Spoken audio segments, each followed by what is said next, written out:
Dan the Dan episode number 4। इस episode में काफी ज्यादा एक्शन है, तो इसे अगर मिस नहीं करना चाहते तो वीडियो को अंत तक जरूर देखें। और हाँ, लाइक और सब्सक्राइब करना ना भूले। तो चलिए शुरू करते हैं। हम देखते हैं कि ओकारुन और मोमो टनल के पास पहुंच चुके थे।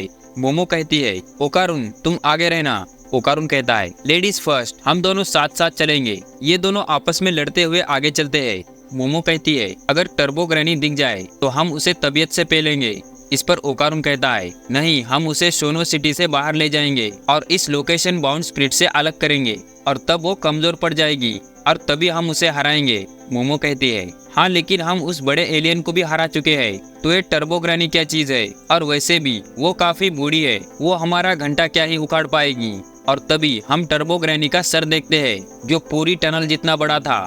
ये दोनों भागने की कोशिश करते हैं, लेकिन दूसरी तरफ भी टर्बो ग्रैनी का सिर मौजूद था और वो धीरे धीरे आगे बढ़ रहा था। मोमो कुछ बेसबॉल बैट टर्बो ग्रैनी की तरफ फेंकती है, लेकिन टर्बो ग्रैनी अपनी आंखों से दांत निकालती है और उस बैट को चबा देती है।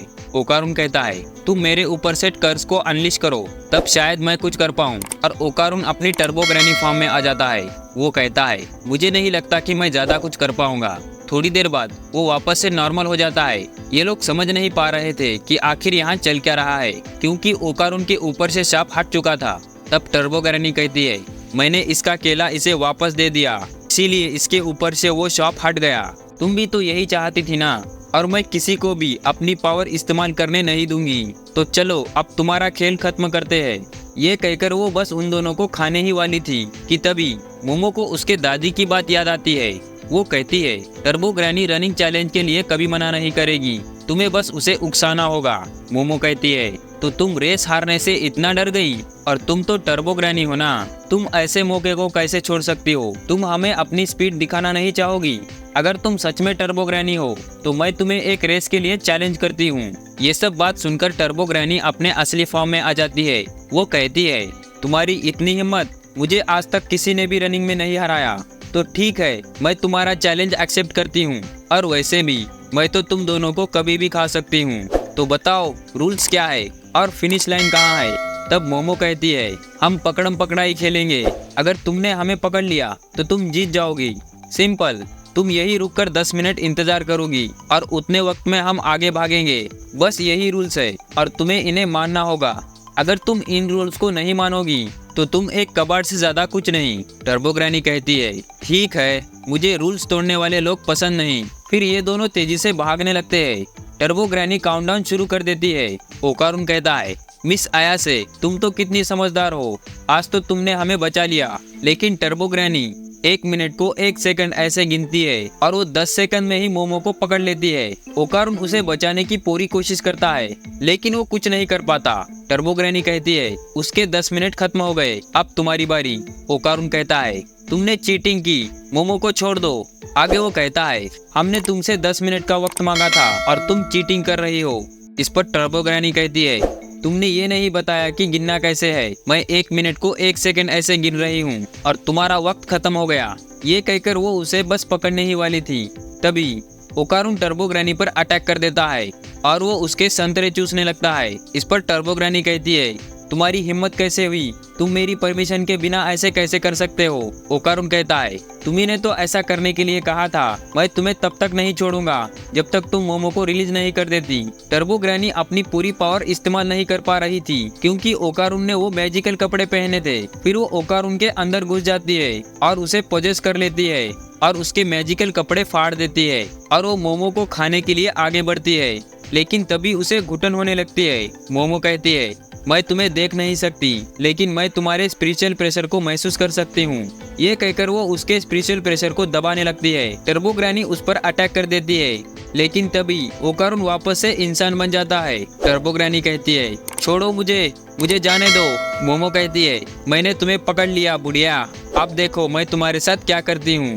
और तभी वहाँ पर एक बड़ा सा क्रैब आ जाता है। टर्बो ग्रैनी कहती है, लोकेशन बाउंड स्पिरिट, इन दोनों को खत्म कर दो। ये दोनों बड़ी मुश्किल से उससे बचकर वहाँ से भागने लगते हैं। मोमो कहती है, जितने भी लोग मरे वो नदी क्रॉस करने के लिए क्रैब बन गए थे। ओकारुन, अब तुम्हें ट्रांसफॉर्म होना होगा। और तभी ओकारुन ट्रांसफॉर्म होकर वहाँ से भागने लगता है। टर्बो ग्रैनी कहती है, मेरी इजाजत के बगैर मेरी पावर इस्तेमाल मत करो, लेकिन मोमो उसे अपने हाथों से पकड़े हुए थी।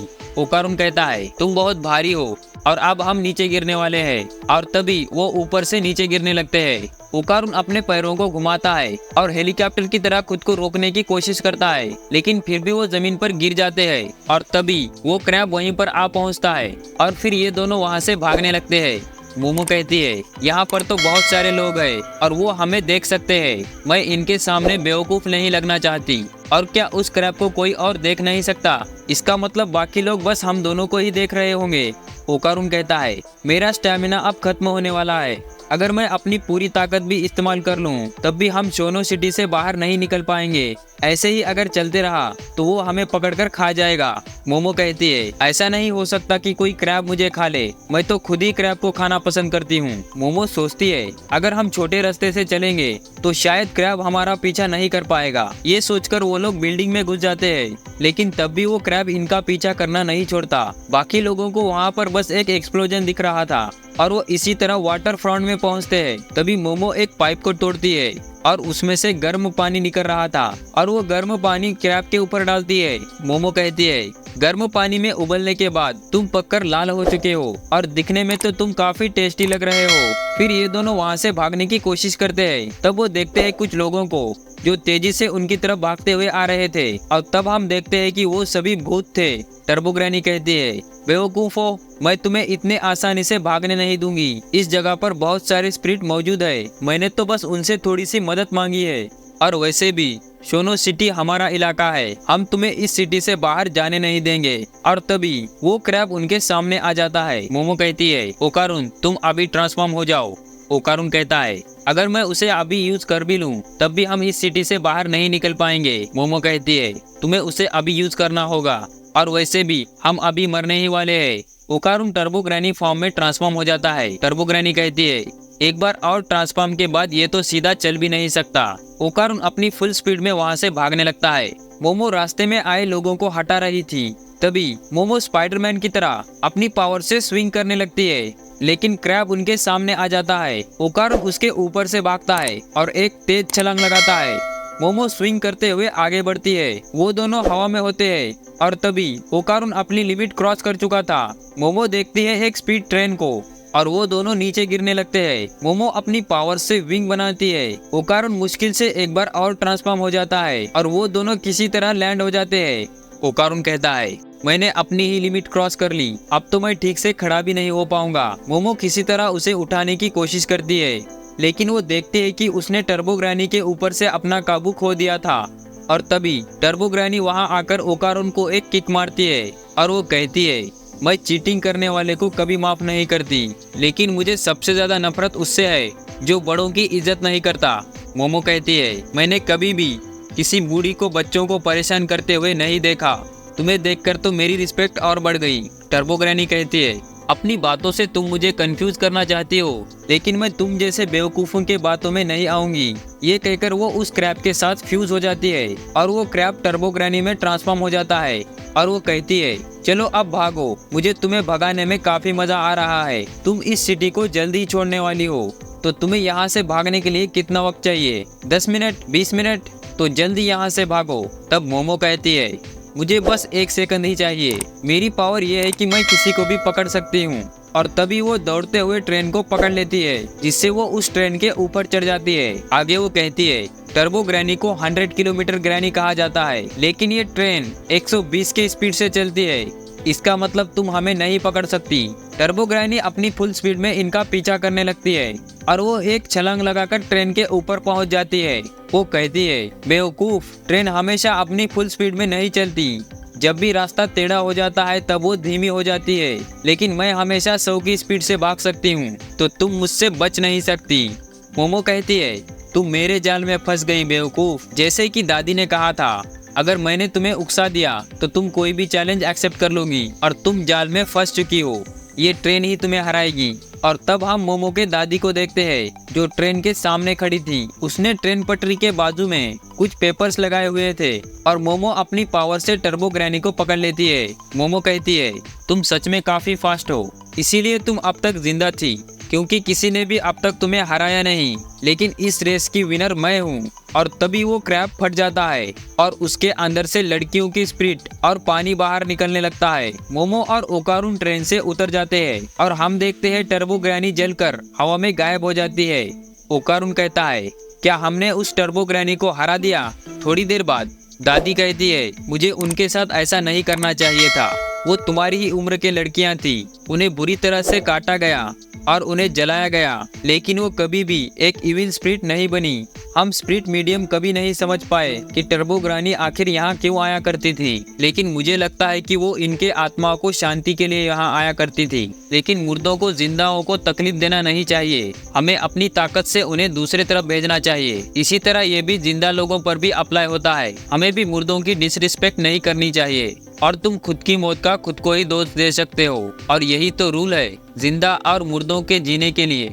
अगले सीन में हम मोमो और उसके दादी को आपस में झगड़ते हुए देखते हैं। वो दोनों क्रैब्स को खाने के लिए आपस में झगड़ रहे थे। ओकारून कहता है, तुम चाहो तो मेरा खाना ले सकते हो, मुझे भूख नहीं लगी। और तभी उसके सामने का खाना गायब हो जाता है। मोमो कहती है, तुम कितने बेकार हो, तुम्हारे सामने भुना हुआ क्रैब है, लेकिन तुम्हारे पेट में भूख ही नहीं। ओकारून कहता है, मैं बस नॉर्मल तरीके से खाना पसंद करूंगा, तुम ऐसे ही क्रैब को कैसे खा सकते हो, जबकि तुम्हें पता ही है कि अभी क्या हुआ था। दादी कहती है, तुम इतने बड़े गधे हो, तुम्हें पक्का यकीन है कि उसने तुम्हारा केला वापस कर दिया? ओकारून कहता है, चिंता करने की कोई जरूरत नहीं, वो मुझे वापस मिल गया। दादी कहती है, तो चलो दिखाओ मुझे। ओकारून कहता है, क्या तुम पागल हो? मोमो अपनी दादी को समझाओ। लेकिन मोमो तो बस खाने में ही मगन थी। थोड़ी देर बाद ओकारून वहाँ से जाने लगता है। वो मोमो से कहता है, थैंक यू मेरी मदद करने के लिए, और मैं इस घर से तो ज्यादा ही सेफ रहूंगा। दादी कहती है, इस बार तो तुम बच गए, लेकिन अगली बार नहीं बचोगे। ओकारून कहता है, मैं तुम्हें वो नहीं दिखाऊंगा। मोमो कहती है, तुम उनकी फिक्र मत करो, उन्होंने तुमसे मजाक किया था। ओकारून उसे गुड बाय कहकर वहाँ से जाने लगता है। जाते हुए वो रुक जाता है। तब मोमो कहती है, कल मिलते हैं। और इसी तरह ये एपिसोड यहीं खत्म हो जाता है। उम्मीद है आपको ये एपिसोड पसंद आया होगा। पसंद आए तो इस वीडियो को लाइक कीजिए, नए हो तो हमारे इस चैनल को सब्सक्राइब कीजिए। मिलते हैं जल्दी एक नए वीडियो में, तब तक के लिए गुड बाय।